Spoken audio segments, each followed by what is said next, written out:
De retour sur le plateau de Totalement Foot, on a parlé de la Coupe de France, on va parler maintenant de la Coupe des Pays de la Loire avec un nouveau tour qui se déroulait ce week-end. On va voir les résultats, c'était le 5e tour avec notamment les succès de Montséan-Belin, de Guescélard, mais aussi d'Écomois, des anciens clubs de division d'honneur. Victoire également, enfin plutôt défaite logique pour Saint-Pavas ou encore Bazouges-Cré. Et la victoire donc Charlie de Spey. On voit votre sourire et on va regarder d'ailleurs le premier but de cette rencontre pour les joueurs de Spey. C'est Nouri qui marque, hein, c'est bien ça pour Spey. Alors ça c'est le buteur c'est le but du Mans. Ouais, le premier buteur de Spey, c'est Evan Degnaud qui marque.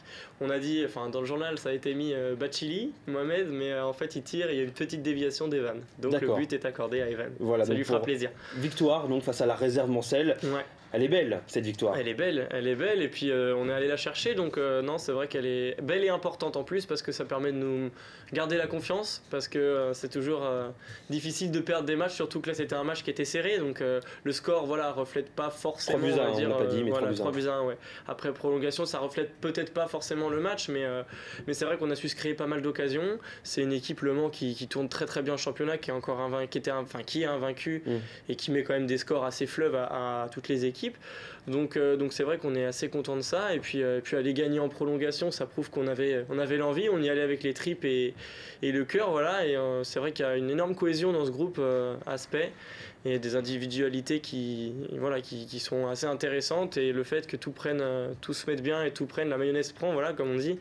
Donc ça fait faire de belles choses, donc on est content, on espère que ça va continuer, et puis maintenant on verra le prochain tour, le tirage du prochain tour. Alors en sachant que la réserve du Mans avait moins de joueurs de National 2 que d'habitude, il y avait notamment Fernando Miranda, et il y avait qui d'autre? Il y avait Pivati qui était présent, en 6 et qui était capitaine. Après il y avait un latéral, alors je sais pas, je crois que lui il fait partie du groupe élargi peut-être, je sais plus son nom, j'ai perdu son nom. Duponchel peut-être. Non, c'est pas lui. C'est pas Duponchel. Enfin non, en tout cas il y avait quand même un peu moins, il y avait deux ou trois joueurs de moins que d'habitude, donc c'est vrai que ça se ressent quand même, 2-3 joueurs sur un 11 titulaire, ça se ressent. Mais voilà, après je pense, si je peux me permettre une petite réflexion, c'est que je pense que certains sont pas forcément très contents, donc ils ont pas, leur niveau reflète pas ce qu'ils peuvent vraiment apporter. Donc je pense que c'est handicapant pour l'équipe B réserve du Mans FC, parce qu'ils pourraient être des matchs comme ça, normalement ça doit les faire gagner. Et là, à l'inverse, je pense que ça peut les faire plus plonger qu'autre chose. Donc c'est dommage pour eux aussi, parce que je pense que ça les handicape pour par exemple remonter dans le groupe premier. Donc c'est dommage. Le message est donc passé, Non, mais bien sûr. Voilà, c'est un constat que je fais par rapport à ma vie extérieure. Voilà. On aura compris, bien sûr. On va regarder également 2 autres buts. C'était lors du match entre Évron et La Ferté. On était la semaine dernière d'ailleurs avec Alban Lambert, le gardien de La Ferté, avec le premier but inscrit. Vous l'avez vu il y a quelques instants pour La Ferté. Et puis l'égalisation également d'Évron. On va le revoir d'ailleurs, ce premier but signé Ibrahim Fonda, sans la goal line technologie. Et puis également l'égalisation quelques minutes plus tard sur penalty. Égalisation de Hugo Benech. Victoire quand même de La Ferté, 2-1. Donc voilà pour cette rencontre notamment. Samuel, vous allez la jouer, cette Coupe des Pays de la Loire, avec l'Assus, parce que les équipes de National 3 Pays de la Loire sont invitées à la jouer. Alors après, libre à eux de mettre l'équipe première ou l'équipe réserve. Est-ce que ça va être le cas à l'Assus? Est-ce que vous allez mettre l'équipe première avec l'objectif, pourquoi pas, d'aller chercher la gagne? Je pense de toute façon ça peut que nous faire du bien d'aller chercher la gagne en ce moment, donc tous les matchs ça sont des matchs de compétition, donc c'est mieux que de faire des matchs amicaux, et on n'en a pas encore parlé parce que je ne sais pas exactement à quelle date on va rentrer, peut-être la prochaine, ça dépend. Il y a certaines équipes qui sont déjà rentrées, comme La Roche-sur-Yon notamment. D'accord, donc je pense que ça doit être dans 15 jours je pense. Donc je pense pas qu'il y aura beaucoup de turnover, et ça nous fera un match de compétition, donc je pense qu'on va la jouer à fond. Alors messieurs, on parle là des têtes d'affiche, on va dire sartoises, la Suze, mais également Mulsanne, La Flèche ou encore Sablé. Est-ce que ces équipes doivent jouer cette compétition à fond, avec pourquoi pas l'objectif d'aller chercher la victoire au bout, qui serait quand même une belle victoire par rapport à la Coupe du Maine, on va dire ça comme ça? Christian Chéron? Je pense qu'on est encore en début de saison, c'est encore la première moitié. Je crois que c'est important de disputer la coupe à fond, ça fait tourner les effectifs, c'est bien. Après ça, quand l'hiver arrive et que les terrains deviennent gras et que les blessures se succèdent, peut-être que là c'est moins intéressant. Mais jusqu'au mois de décembre, je crois que c'est une compétition qu'il faut jouer. Charlie, même avis? Ouais, même avis, d'autant plus que, comme l'a dit Samuel Allegro, c'est toujours intéressant pour des équipes qui ne sont pas forcément en confiance de pouvoir aller chercher des victoires. Dans les têtes, ça joue. Je l'avais déjà dit ici et je suis toujours sur le même avis. Donc ouais, non, c'est important pour l'instant, en tout cas, de la jouer à fond. Et peut-être, voilà, quand les effectifs ne suivent plus trop ou que l'hiver arrive, peut-être la faire passer au second plan, mais pour l'instant c'est intéressant. Bon, le tirage au sort aura lieu également cette semaine du 6e tour de cette Coupe des Pays de la Loire. On va s'intéresser à votre week-end parce que c'est le retour au train-train quotidien, on a envie de dire, le championnat, notamment en National 2, Le Mans FC, qui va retrouver un vieil ami, on a presque envie de dire, Saint-Privé-Saint-Hilaire. C'était le duel Christian Chéron l'an passé pour savoir qui allait finir premier. Finalement, Saint-Privé-Saint-Hilaire. Bon, Le Mans est quand même monté en étant parmi les meilleurs deuxièmes. C'est vrai que cette année, Saint-Privé-Saint-Hilaire est beaucoup moins bien, on va dire, 12e au classement. C'est un match qu'il faut gagner, bien sûr, pour Richard Désiré et ses hommes. Oui, s'il peut faire un sans faute jusqu'à la fin de saison, c'est l'idéal. Mais oui, je pense que c'est un match qui sera intéressant parce que l'an dernier, les deux confrontations avaient été très très serrées. Et je pense que Saint-Hilaire a perdu quand même son joueur créatif, Ncho, qui a joué ce week-end, que moi j'ai vu pour la première fois ce week-end à Pouzauges. Il a fait l'intégralité du match, il a amené le troisième but à Romain Dupont sur un petit festival sur le côté droit. Et donc tout ça fait que oui, je pense que le match Le Mans-Saint-Hilaire va être assez intéressant et assez chaud parce que Le Mans avait demandé à jouer le vendredi soir pour ne pas être en concurrence avec le basket. Donc, et finalement, Saint-Hilaire-Saint-Privé n'a pas voulu. Donc voilà, je pense que ça met de l'ambiance, c'est bien. Ouais, ça va être un peu d'ambiance, c'est sûr. J'imagine que le club non plus n'a pas forcément extrêmement apprécié le départ de Ncho du côté du Mans FC. Pour le National 3 également, on joue ce week-end avec deux équipes sartoises qui seront sur les terrains en Sarthe. La Suze face à Châteaubriand, mais également La Flèche face au Poiré-sur-Vie. Déplacement compliqué pour Mulsanne-Télogé chez le leader, la réserve de Nantes et la réserve de Laval. Attend Sablé, Samuel Allegro.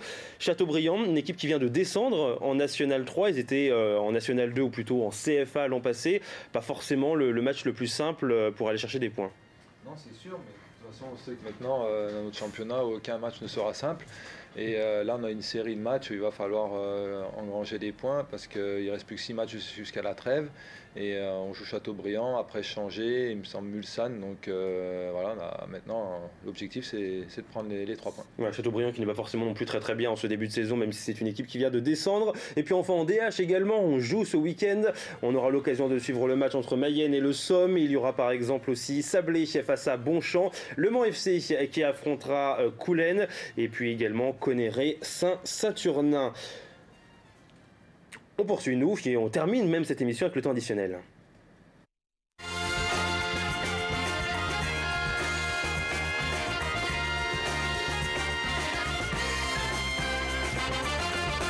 On va débuter ce temps additionnel avec les résultats des jeunes Sartois. Ça n'a pas forcément très bien marché ce week-end, vous allez le voir.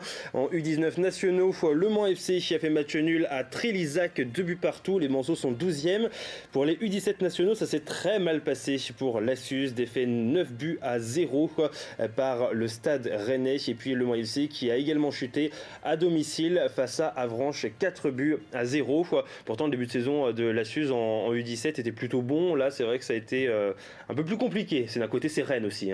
Oui, c'est Stade Rennais, meilleure attaque. Ils ont mis des cartons, je crois, à tous les matchs. Et nous, un excellent début de saison en 17 ans. Ma foi, j'espère que les jeunes vont apprendre par ce résultat, malheureusement. Bon, la Suze quand même qui reste bien classée, 9e, et puis les Manceaux sont 11e. On va s'intéresser maintenant à une autre chaîne, à savoir SFR Sport, qui propose une émission régulièrement qui s'appelle Le Vestiaire. Et dans cette émission, Fousseni Cissé, ancien joueur du Mans FC, était l'invité. Et il a parlé d'un ancien joueur également, du MUC 72 plutôt à l'époque. Je vous propose de regarder. Antonio Géder, au Mans. Ah oui. Personnage assez particulier. Très particulier. C'est brésilien qui est arrivé au club. Il parlait avec personne. Il parlait pas un mot français. C'était compliqué de s'entraîner avec lui. Et puis il rigolait pas avec les jeunes. Les jeunes, tu viens pas le dribbler. C'était un défenseur. C'était un défenseur. Ouais. Tu viens pas le dribbler. Il rigolait pas trop avec les gens. Il arrivait dans le vestiaire. Sa place, elle était juste à côté de l'entrée. S'asseyait et il serrait pas la main. Il parlait. Il allait à la muscu, il faisait son entraînement et rentrait. C'était pas beaucoup de dialogue avec lui.